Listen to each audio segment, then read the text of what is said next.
Project Lawful aka Planecrash by Yarwain aka Eliezer Yudkowsky and Lynn Tamande. Thread 1, Mad Investor Chaos and the Woman of Asmodeus. Episode 2.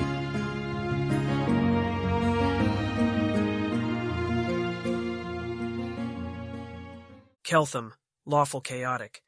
Earwain Keltham will sit quite still, trying to control the hammering of his heart and the visible sweating that might also be giving info away. Stupid body. It shouldn't reflect his thoughts like that during complicated negotiations. Carissa thought that he would think that her oaths meant something, which is a good sign that the algorithm is not completely unreflected here. Though Carissa also thought she needed to swear in her capacity as a god's employee for her oath to mean something, which is sort of awful and sad, but also makes an awful kind of sense. Among his current suspicions is that knowing logical decision theory may make it a little too easy to call out to gods, and also entities like, say, Rovagug, and that's why people here aren't being taught the purer forms of the algorithm, left to struggle along with intuitive honor, the algorithm's fragmentary emotional shards. It was, in fact, one of the more convincing things that Carissa could have done at the last, not to convince him of that exact point, but to show him that multi-agent coordination still really holds here at all. So that could be true, or she could have correctly guessed what would convince him. He's not going to be able to guess her thoughts either, across this level of social gap. But if Carissa is trustworthy probabilistically, then he should not go with his plan A, to contact the knowledge entity and ask for 25% of the orientation packet he can safely sustain, because that way he will end up bringing his knowledge and methodology to this world. Gambling on Carissa's knowledge base, having misinterpreted the natural tendency to mess with high-energy reactions in a world with afterlives as drives everyone insane, seems like a little too large of a gamble. Nethys could also just know all the info hazards. This is still Carissa's world, and not his. This isn't what he should be thinking right now. He should be reviewing the information he needs to remember. Pentagrams, contracts, authority, pride, the deepest layer nessus of a 9-layer plane. Abadar, who runs the banks in a territory called Osirian. The part about the prices being ideal prices was just a guess. He was fishing for information via contradiction, but Carissa didn't confirm or deny. Norgorber, god of violating regulations and killing people for money, whom Carissa swore was in a class all of whose members sucked. Callistria, god of women who want to leave their husbands, get abortions, and get revenge. Why this doesn't also apply symmetrically to men who want to leave their wives is one of the things he didn't have time to ask Carissa. Nethys, god of knowledge and mad experimentation, an extreme to which he could still be forced. And he supposes Sarenrae, Asmodeus, Abadar, Norgorber, Callistria, Nethys, Sarenrae, Asmodeus, Abadar, Norgorber, Callistria, Nethys, Sarenrae. The priest has his eyebrows raised, and that, of all things, reminds Carissa to be terrified, which she'd been attempting to forget on the grounds that lying's harder than just having the right opinions in the first place. She's not sure that was the wrong tack, but probably in hindsight this should have been handled by a specialist in dealing with prospective defectors from other countries, someone who actually knows what they say about the gods in other places, not just the things they say to Chelish soldiers in the uneasy context of the world-wound truce. Failing that, she should probably have been stupider. It was pride motivating her there. He's obviously very clever, and she doesn't like being outdone. Doesn't like hearing that god math is easy, taught at a younger age than the age where she started training as a wizard. Is he lying about that? He gave a credible impression of being not very good at lying, but that's only sort of lying, really.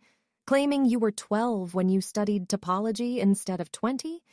People exaggerate more when telling stories of their conquests and don't even consider it deception.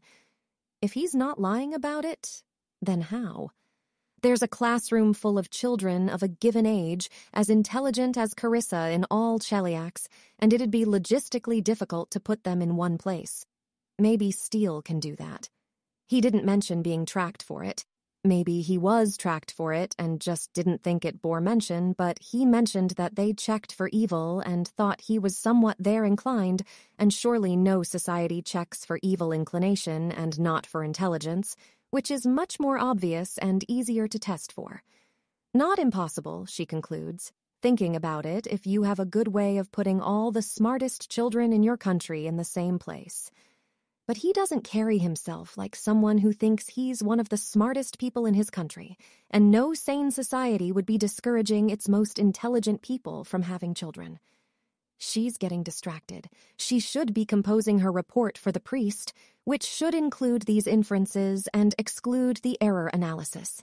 They'll probably mind read her for it later, but by then she can have shaped it to be a little more generous. "He's from another world," she says. I think they're smarter and lawfuler, and I'm not entirely sure they have free will." The priest looks at her impassively. "There's a billion of them." Unless he's lying, which, with permission, I can check in a minute. I've got to detect thoughts left.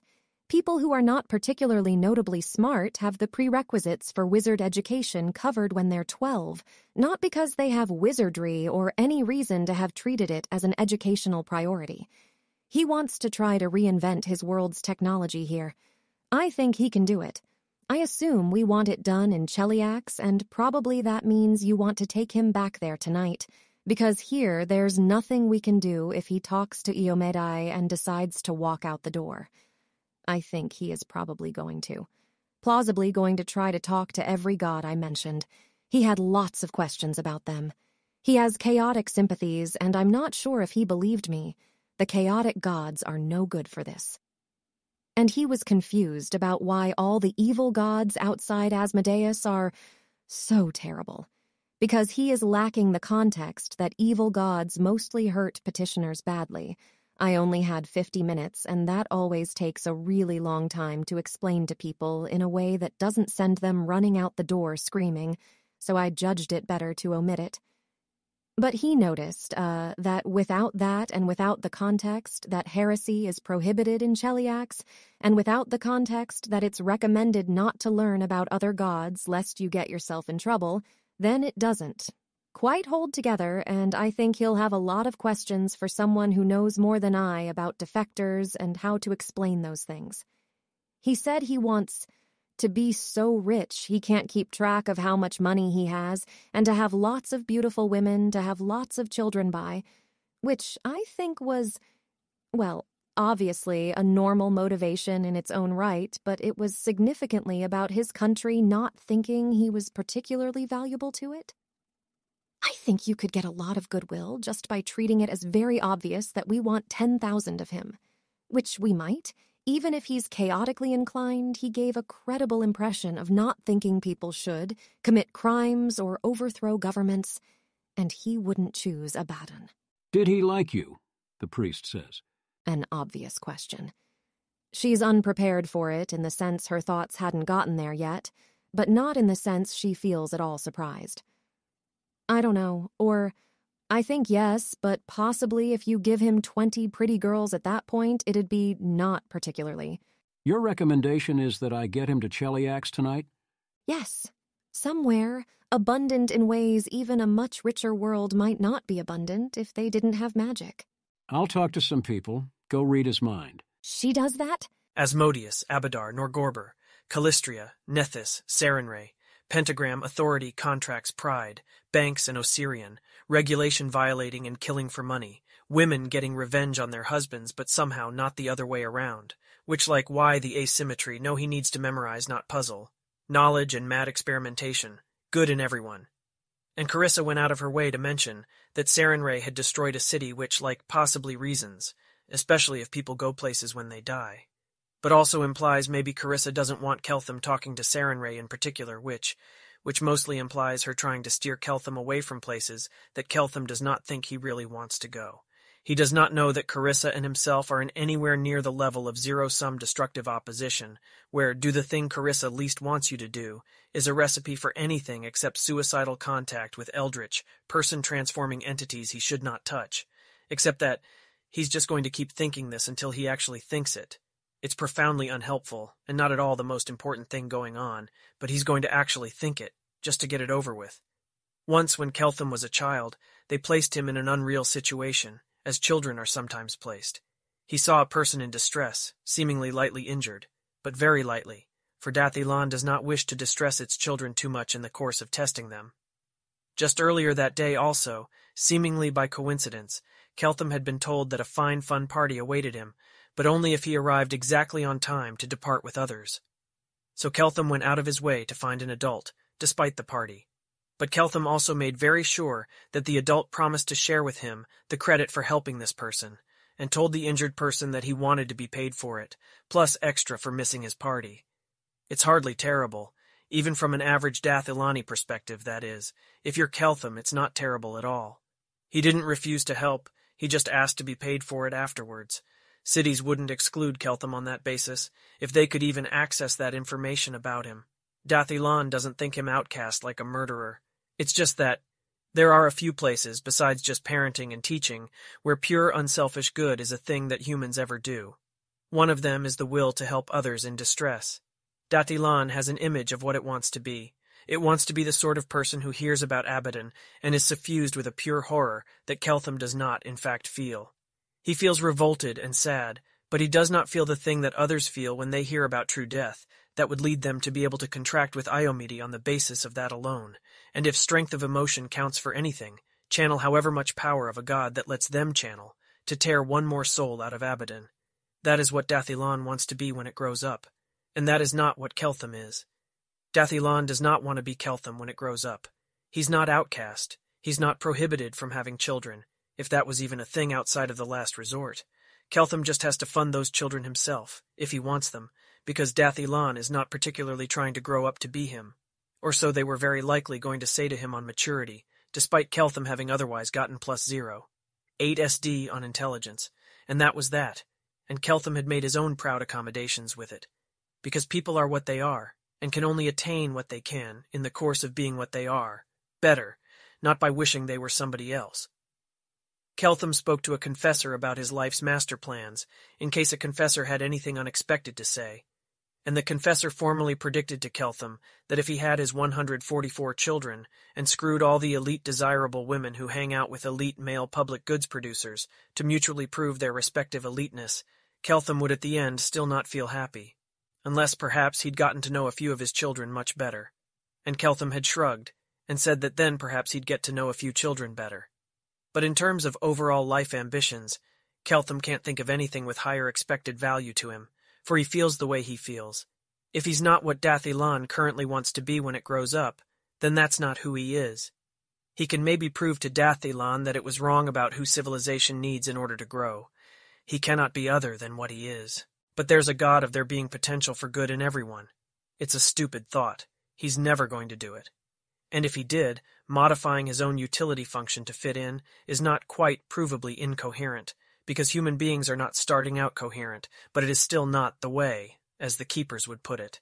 Keltham is what he is, and needs to find his own way to be himself. Dath Ilan itself would tell him never to do that, because it is horrifying self-mutilation for the sake of conformity, and that is also not what Dath Ilan wants to be when it grows up.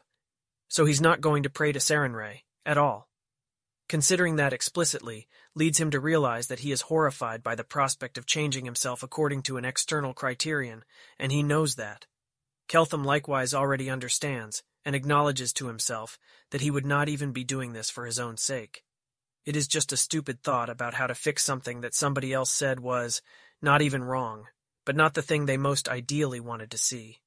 It is perfectionism gone wrong to imagine that this aspect of himself, of his own utility function, might be fixed.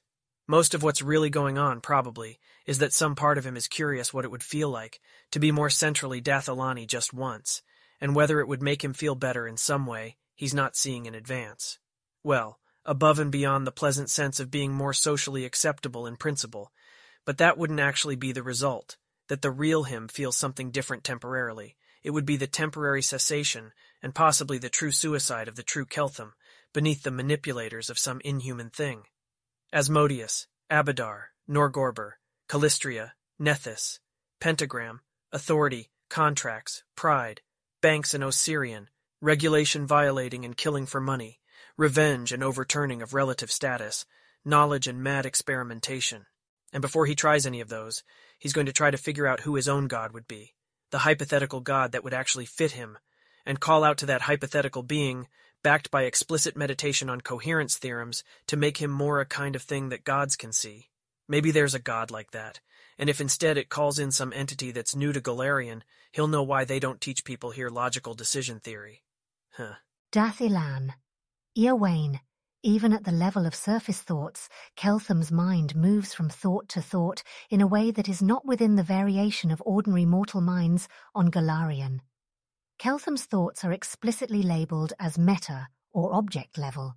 His thoughts don't move in the frequent circles and loops that any telepath would be familiar with, of mostly going over the same points and occasionally diverting from them in a new direction. Anytime Keltham thinks the same thought twice, or at most 3 times, he undergoes a reflexive wordless motion and focuses there and starts thinking words about why the thoughts are not quiescent after having already been spoken. Occasionally Keltham thinks single-syllable or 2-syllable words in baseline that refer to mathematical concepts built on top of much larger bases, fluidly integrated into his everyday experience. Everything inside Keltham's mind has a very trained feeling to it, his moment-to-moment thought motions each feeling like a punch that a monk throws after 12 years of experience in martial arts, when the monk isn't particularly focused on showing off and simply knows what he's doing without thinking about it. When he is sad and upset, Keltham goes into a reflexive motion of letting those parts of himself speak. When he is uncertain and worried and doesn't know what to do next, he weighs probabilities on his uncertainty and knows explicitly that his current worries are causing him to currently be trying to figure out what to do next. Keltham is lost in a different world, but it has been years since the last time he felt lost inside himself. The present situation is not enough to induce that. He has mostly forgotten what that feels like. He has too many options for what to think next, instead of feeling internally lost. Keltham is hardly perfect at any of the things he's been trained to do. Often he does think the same thought 3 times in a row. Frequently his current attempted cognitive tactic fails. And Keltham notices the failure and undergoes a recovery tactic or moves on to the next thought, all in motion so practiced that they don't distract him from the content of the thoughts themselves. That meta stuff is all mostly the same from minute to minute, so it's been trained to the point of being ignored so long as it's not breaking down. Carissa listens, sits at a table and writes everything down. Firstly, because otherwise she's going to forget half of it, and secondly, because sitting at a table writing is a reasonable thing to do, and hopefully won't alert him to being mind-read. When people aren't used to being mind-read, their thoughts, on being alerted to it, are all about the fact of someone having access to their thoughts, and while maybe he has the mental discipline to not do that if he chose, he also might well choose it over having strategic thoughts where she could hear them. She wants to die. She has known for as long as she can remember that someday she will die and go to hell and be trained out of her bad human habits. Free will, nebulously defined and not the sort of thing you were supposed to ask a lot of clarifying questions about.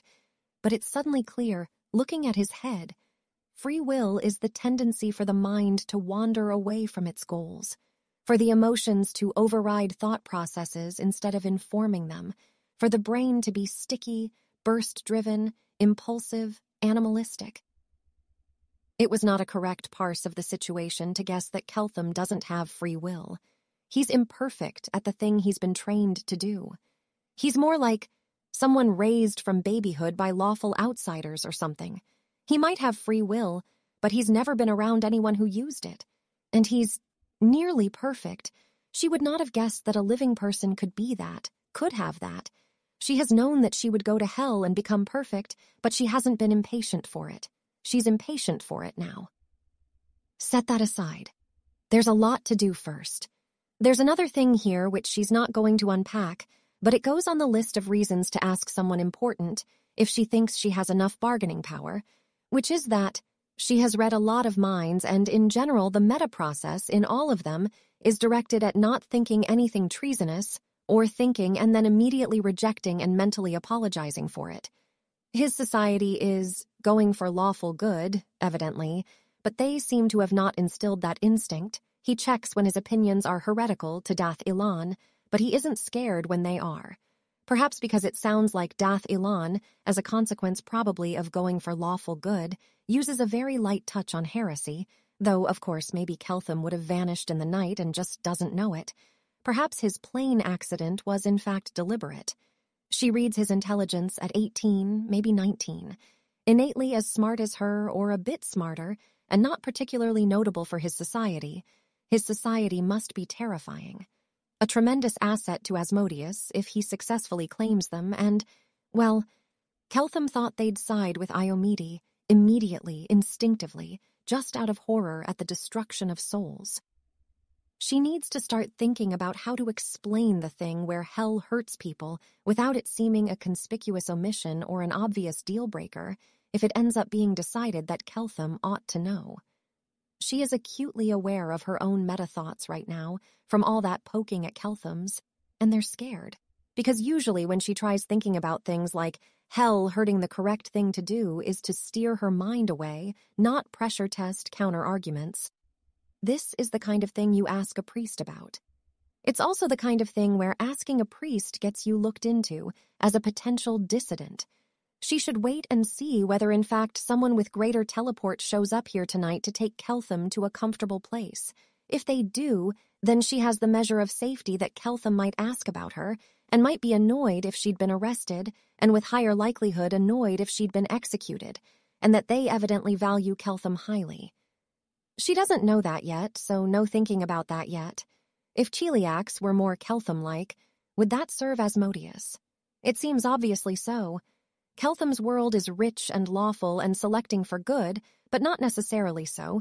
You could do the same thing, but prefer the tiny children who suspect a trap in the injured stranger and go off to their wonderful party, or who don't even think of an injured stranger as a fact about the world that demands a response of any kind, any more than people pluck worms off the cobblestones after a rain. She sets that aside too, and composes a second report for the priest, and resists the urge to watch out of the corner of her eye while Keltham tries to make a god, which she's pretty sure isn't how you make a god, but, well, it wouldn't be the most ridiculous thing that had ever happened, and it would necessitate some rapid changes of plans. If Keltham knew Carissa's impression of his own thought processes, he would give a sad, wry half-smile. His half-disciplined thought processes nearly perfect? He's some wild kid, not a keeper. The keepers would also laugh at the same thought. They're not superintelligences. Superintelligences capable of laughter would laugh too. They're not unbounded. What unbounded agents capable of laughter might laugh about is unknown, but extrapolation says it would probably be something. And Keltham goes on thinking about the god of Keltham. Well, that and occasionally rehearsing some short-term memories he needs to keep. Asmodeus, Abadar, Norgorber, Calistria, Nethys. Abadar runs the banks in Osirian. Norgorber is about violating regulations and killing people for money. Calistria does revenge and inversions of status. Nethys, knowledge and magic and mad experimentation. Keltham notices that he has now been thinking for a while about the proverbially difficult and crucial problem of finding a co-founder, in the special case of finding a god. Is he still thinking about the right thing? Should he be thinking about something else instead of this? Like deciphering and abstractly reversing the specific way that Carissa was filtering his info, if she was in fact doing that? But Keltham may not realistically have enough info to figure out what Carissa could have hidden from him, or even outright lied about. He is too unfamiliar with this world. Across whatever unknown distance, it is not an epistemically safe stretch to presume even that, just because Carissa is shaped like a human being, she would like to have more money. There is the question of what really happened after the plane crash, of why the whole impossible thing. There is the challenge of decoding a whole new world that has not as yet been reduced into math, nor into things that look like they should reduce to math. But the tractability of that is unknown. Whatever discoverable insights wait there could influence arbitrary decisions in arbitrary ways. It is not safe to assume even that the parts he could figure out in an hour will not influence decisions in the next hour. But there are not known missing insights like that. Right now, Carissa thinks he should work with the Asmodean faction, but Keltham has not yet talked to Asmodeus about the local equivalent of equity allocations. That is a known open question. Before talking to Asmodeus, he might want to search on the god that fits Keltham, in case the first god he meets tries to cleric him. So thinking about that still seems like the schedule blocker. This is what he should be thinking about? Enough meta-scheduling. On to the meta of figuring out how to figure out the god that fits Keltham. Carissa didn't mention any chaotic evil gods at all, unless he's forgotten that part. If Carissa is trying to hide things from him, does that mean that Keltham should be searching for ideals that are more individualistic and selfish? But there's too many different possibilities for what Carissa could be hiding. He shouldn't stake a lot of time-mind resource on hoping he got that guess right. It's tempting to approach the problem by asking which gods would be most helpful for his Galarian industrialization project, or which gods would give him the largest equity allocations. If that's how good works, it probably doesn't. But on reflection, looking for the most exploitable god may be the wrong idea on a deep level, if other things Carissa said weren't false. To become a cleric of a god, he needs a god that resonates with something deep inside him, preferably something that would make him feel good about working with a smarter person who had the same feature. Some goal that Keltham shares, some ideal that Keltham holds, the god that tries to make a world into which Keltham would fit in a way that he never fit into Dathilan. Obviously, Keltham wished Dathilan had been more individualized, chaotic, and had more room for non-unselfish good, evil. But the feature needs to be more specific than that. Gods are not just alignments. Does he already know what his god looks like? Before doing a lot of setup work on a problem, you should check to make sure you don't already know the answer. Keltham doesn't think he already knows. A few seconds of direct soul-searching doesn't solve it. But in terms of how to productively think for longer, this seems related to the writing exercise for environmentalized intrinsics, doesn't it? He's never actually gone through that exercise, but he has heard of the concept in detail, via sheer mimetic contamination at gatherings he has ever attended. Doing that exercise seems like it might also turn up the features of the god who matches Keltham. There's a metafictional trope in Dathilan which is popular to the point that even Keltham, who is not an especially avid consumer or producer of fiction, knows all about it. It's the kind of trope where people talk about their own takes on it, on outings romantic or friendly, even if they write relatively little fiction themselves. The baseline phrase for this trope is a polysyllabic monstrosity that would literally translate as intrinsic characteristic boundary edge. A translation that literal would be misleading. The second word pair of boundary edge is glued together in the particular way that indicates a tuple of words has taken on a meaning that isn't a direct sum of the original components. A slight lilt or click of spoken baseline, a common punctuation marker in written baseline. When the words boundary edge are glued together into a special term, what they've come to mean, by processes of mere convention rather than explicit decision, a form of linguistic drift that happens even in Dathilan, is Cartesian environment. The environment is falsely distinguished from the agent by a boundary, an edge, which does not ultimately exist within the territory. This glued term for Cartesian environment has in turn been double-glued, the max recursion depth being 3, of course, with intrinsic characteristic, to take on the new meaning externalization of the inward self's innate distinguishing characteristics into a world, the environmentalized intrinsic or environmentalized self. This trope began as a novel about people who could externalize themselves into pocket worlds, which became popular enough to pick up vast amounts of secondary and tertiary literature as this concept was further explored. As it turned out, a lot of early career phase secondary literature authors were quite interested in the question of what worlds are inside characters. It is also apt for artistry and memeing, and when the original author decided the original series was over, the conversation about the trope began again, more seriously and up a meta level. As the original author revealed afterwards, the environmentalized self was meant not just as a metaphor, but a productive metaphor for writing in general and world-building in particular. The question, what is within myself that can be externalized into a world, is a place to begin when an author takes the step from secondary fiction to primary fiction and starts making a world of their own. Say that you, yourself, have always wanted all of the houses to look like glowing crystals, instead of, as is more commonly the convention in Dathilan, old stone covered in plants. Then making a world out of that piece of yourself is likely to have an authenticity to it, which does not appear when you are only trying to throw in random variations to make your world be different. Some part of you knows why houses have to be glowing crystals, some part of you knows what kind of glowing crystals they should be, or maybe it's not so much that you want glowing crystal houses, but that they fit better with you. Or that you know in your heart of hearts that if the world was made out of you, the houses would end up made of glowing crystal whether you liked that truth or not. It is a facile and not quite right proverb to say that characters are made of authors or that characters are made out of carefully selected pieces of author. You can write a character who has some feature that is not drawn from yourself at all. It's just harder. It requires you to have a theoretical understanding of a psychology you do not yourself possess, strong enough to ring deeply true to anyone who does have that psychology. It is easier to draw deep on the well of craft when you are writing a character who is enough like you that the thoughts they think seem to you not just reasonable or defensible, but like thoughts you almost thought yourself in a closely neighboring reality.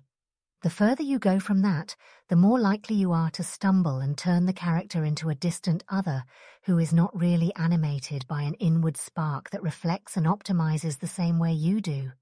The more likely you are to stumble and try to construct something alien to yourself based on a psychological theory that is false. Universes can be made in part out of memories of your true world, including the parts of the outer world that you wouldn't have made yourself and that don't fit well with you.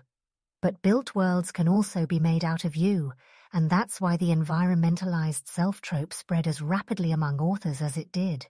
To the extent a world is made neither out of true world experience nor out of yourself, you are making it out of explicit theories about alien worlds drawn from neither memory nor the wells of self. This is possible but harder. It can stumble in the same way as trying to write a character based on a psychological theory of the other. After proposing that the world of you has glowing crystal houses, of course, comes the real work of world building. To depict a realistic world with houses of glowing crystal, you must understand the causes that lead the current world to have houses that look like old stone covered in plants, and you must postulate those causes to be different, and their own ancestral causes to be different too. You have to ask the question of how a world found its equilibrium in the you place, where the real world's equilibrium was different. Unavoidably, you must now go to the other deep well inside you, the deep well of theory, your knowledge and understanding of counterfactuals, why the world is the way it is, how it could have ended up differently, given different inputs or different parameters. And so the real meat of world building, as with so many other things, tests one's explicit understanding of economics. The level 1 beginner's form of this exercise, the form that early authors do to practice starting out, and the conversation that gets made at unserious parties, is the exercise, how would the world be different if everyone was like you? Or, suppose a world's median was around yourself in all dimensions. Or, what is the world from which you were an average random draw? Or, what is the history and present state of a world which, in mostly equilibrium, ended up with its medians mostly around where you are? Or, what world with a history spits you out as a very typical person in all respects, instead of the very atypical person in many respects that you are in real life? If the harsh truth is that you've always thought the obsession with the exteriors of houses is silly, when their interiors are what counts, and therefore in your world, buildings look like exposed metal and concrete, if the cities are less pretty as seen from outside, in the world that is the externalization of your interior, then you are faced with a test of self-honesty. You can either admit the houses aren't as pretty because your utility function wouldn't really care enough to spend a lot of money on that, if the world of yous had never seen normal Darthilan for comparison to feel competitive about that. Or you can fail the self-honesty test and end up trying to world build a world that is not made out of the true piece of yourself because you were not able to be honest with yourself about who you were. Conversely, of course, if you claim that the world of you has a substantially higher per capita GDP while otherwise having the same physics and biology as Darthilan, you're going to face a lot of skepticism about that one. By market efficiency, your soul is unlikely to contain a realistic economic policy that yields better results than the policies spotlighted by counterfactual conditional prediction markets.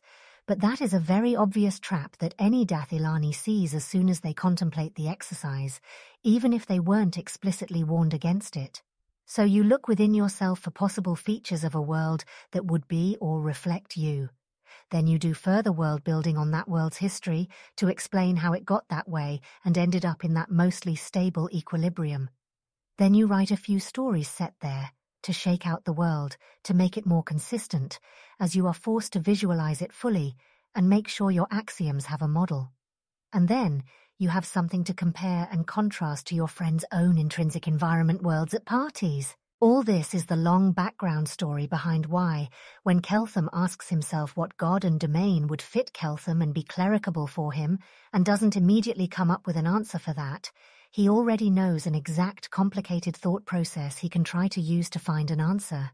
Similarly, if one asks why Keltham is able to go through this thought process without much in the way of blind alleys, and without falling into obvious pitfalls despite his young age, like self-flattery or blaming everything wrong with the world on other people not being as well-intentioned as himself, part of the answer is that Keltham has heard second-hand repeated advice from famous authors on how to do this writing exercise correctly and without falling into common pitfalls. It is also why, in trying to do all this, it will not occur to Keltham that in searching for his own true God and world, he is asking a question about himself that is such a big serious question that it ought to take longer than 10 half-minutes to figure out. It's a world-building trope. People do it live at parties. How much room does Keltham have here to God build, world build? Is he searching for one key feature of himself, or a collection of them? Gods can do more than one thing, if they're related things. Asmodeus has related thingies for contracts, authority, pride, is called executive of law. Keltham may not need to squeeze the god address down to one characteristic of himself. No, that's the wrong way to think about it. Even if he can call beyond the locally known universe, there is no guarantee that gods are dense in characteristics. It's probably better to find one idea or aesthetic that defines the god that Keltham would want to partner with. In any case, the correct search ordering is to begin with the most important requirement. After that, he can see if there's room or need for anything else. Keltham notices that he has spent an awful lot of time on meta. His mind is probably flinching away from this. Why? The same reason he never did the environmentalized intrinsic exercise in the first place. The incredibly obvious thought is, what if, instead of there being a few more people like you in the next generation, if you succeed, rather, Dath Ilan had been composed of people like you to begin with, and that is painful. It is shooting, if you are actually stuck in Dath Ilan. There was no reason to think about things that way, to contrast reality to its alternative, and make himself sad. Now he actually needs to solve this question for other reasons in real life, and needs to just go ahead with it. What is the Keltham-verse like? Does the Keltham-verse have higher GDP? He's going to think that just to get it over with. First order, no. Okay, fine. In the details, if you literally do the version, what is the world in mostly equilibrium from which somebody like you is a median random draw, then the Keltham-verse has +0. 8 SDG over Dath Ilan, and therefore a higher GDP. But by convention you are to ignore that, because re-extrapolating a world with higher intelligence or rationality is impossible for known reasons. You'd have to predict the effects of the actions of more extreme geniuses than any geniuses than exist in your current world. Or maybe Kelthamians care more about higher GDP compared to other considerations relative to the average Dath Ilani, and the policy prediction market's results are weighted accordingly.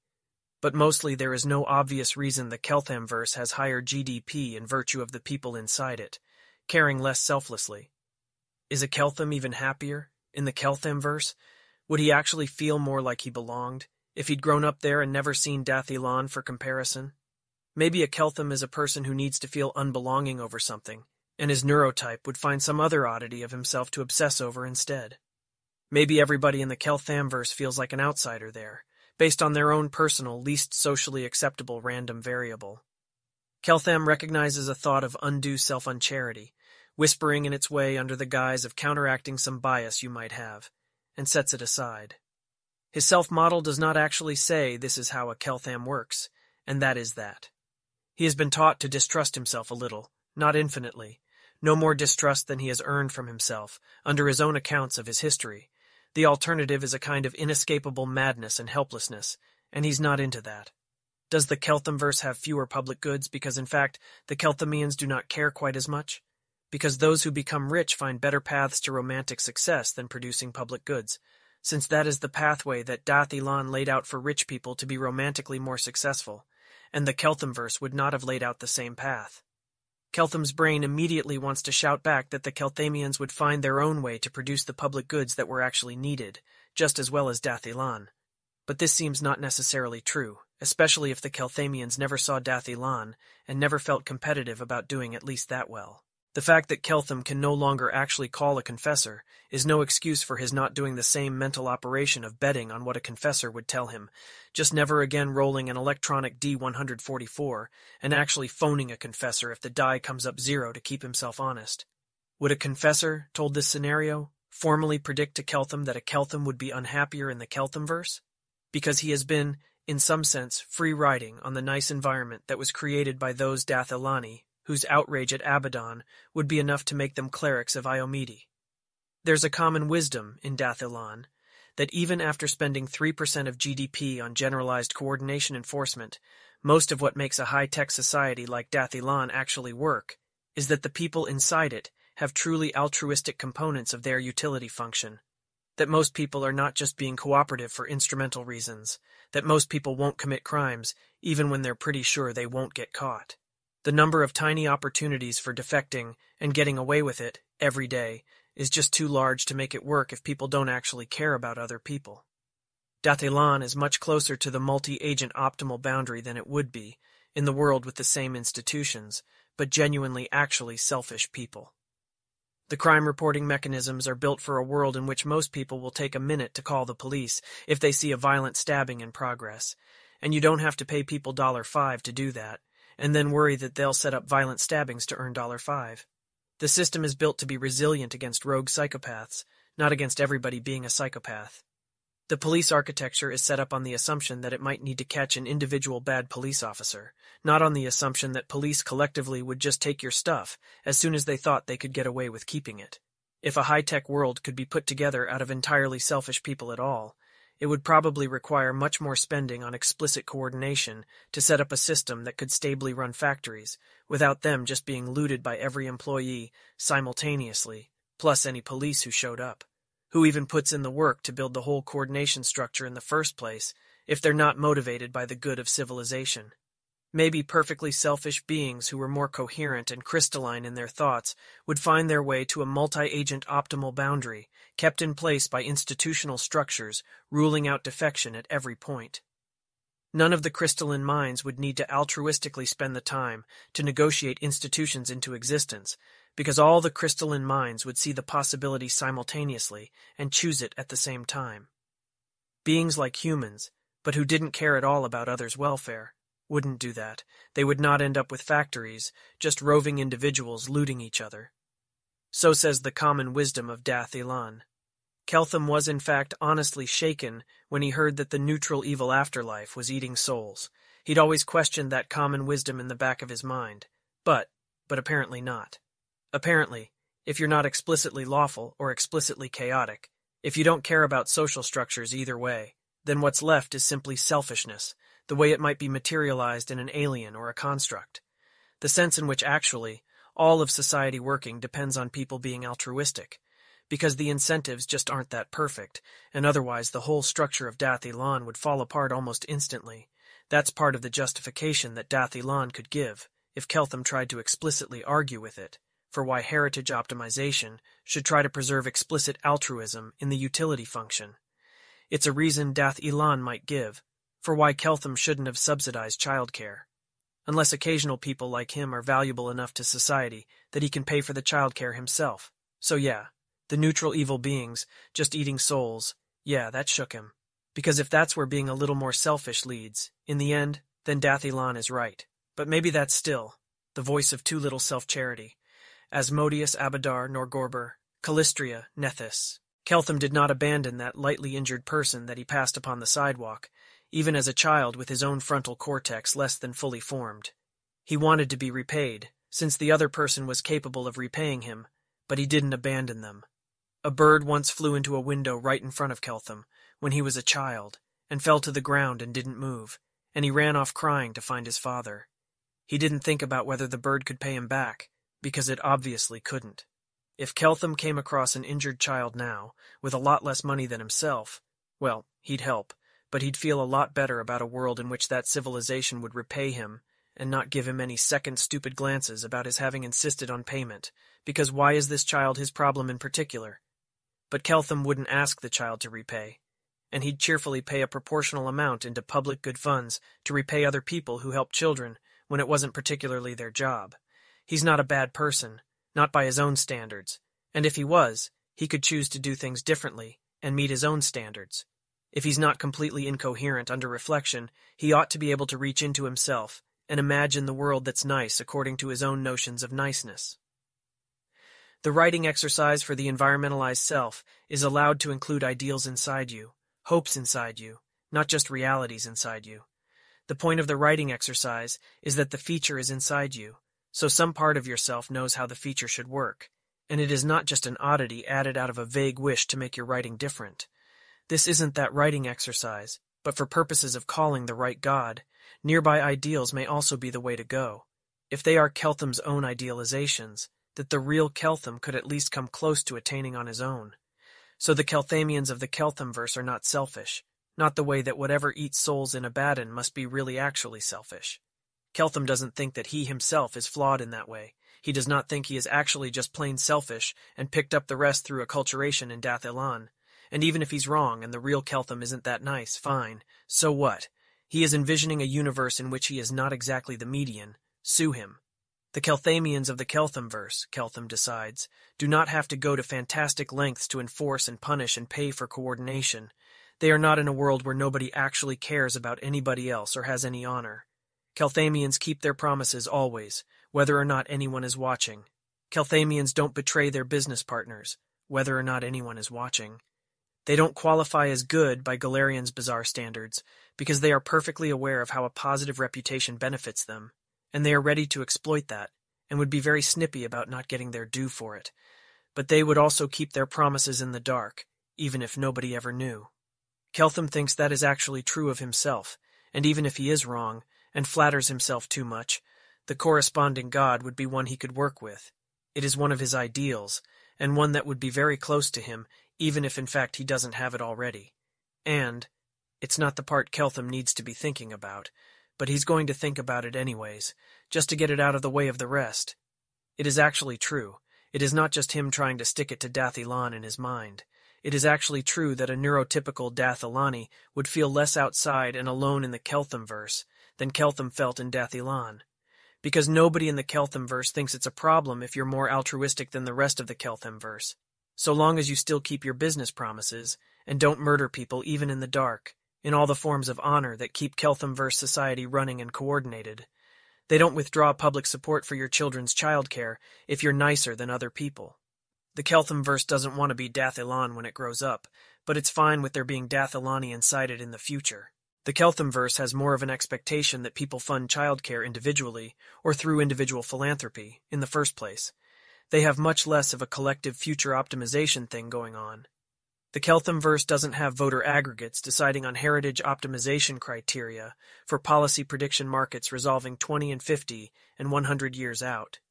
They're leaving it up to individuals and philanthropists, and just checking the prediction markets to make sure that the default course isn't predicted to end up with huge probabilities of anything awful.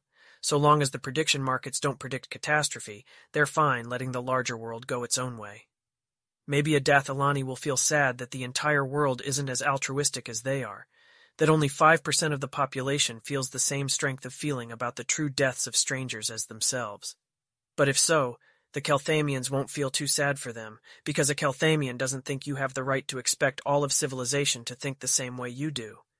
Keltham didn't complain about civilization being of a different mind than himself, because he had no right to demand that of strangers. He just set out to test himself, and prove civilization wrong if he could. So that's the first defining quality of the Keltham verse. In one sense, yes, people care differently and less about each other. When they help, they do so much more in expectation that somebody will repay them, even if they're helping a child. But the Kelthamians still help children, and pay into the public funds to pay off other people who help children. They do have the sense that somebody ought to be doing that. And the Kelthamians still have all the emotions about intrinsically caring about coordination, the emotions that are shards of the higher structure for coordination, and shadows of the one irreplaceable logical copy of the algorithm. Kelthamians keep their promises, even in the dark, when nobody will ever find out. They aren't first to betray their business partners, their mates, their friends, and not because they are calculating the value of their reputation, but because that isn't who they are. They would pay their debts even absent any legal enforcement for debts, the vast majority of them, under the vast majority of circumstances, and so they don't have to pay more of their GDP for coordination enforcement than Dathilan. If a Kelthamian sells you something, it does exactly what it says on the label, and disclosed all the facts you needed to know. In fact, if the Kelthamverse is literally all exact copies of himself, not a distribution from which he is the median draw, then advertisements are more trustworthy than in Dathilan, because when everybody is exactly Keltham, there is no variation in trustworthiness, so there is no adverse selection favoring producers who got ahead by being a little less trustworthy in ways they couldn't be caught. And the GDP is actually slightly higher, though they'd also better get cracking on biotech really fast, because reproduction, if there's a god of doing really honest business in both business and friendship, with personal and commercial advertisements, true in letter and spirit, all debts repaid whether monetary or informal, all promises kept without exception, never the first to defect, even in the dark, even if reality is ending the next day, and there's no more iterations of the dilemmas, where it's also perfectly socially acceptable to be nice, because you're not hurting anyone by doing that.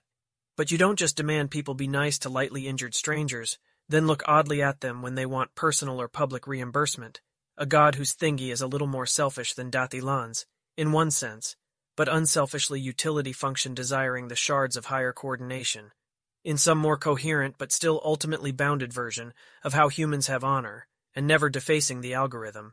Then Keltham could see himself working with that god on the Galarian industrialization project.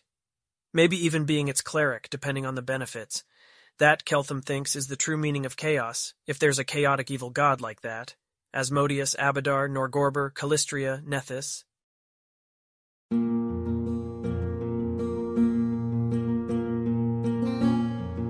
If you wish to support the production of this AI-voiced reading of Planecrash, please visit patreon.com/AskWhoCastsAI. Any help is appreciated.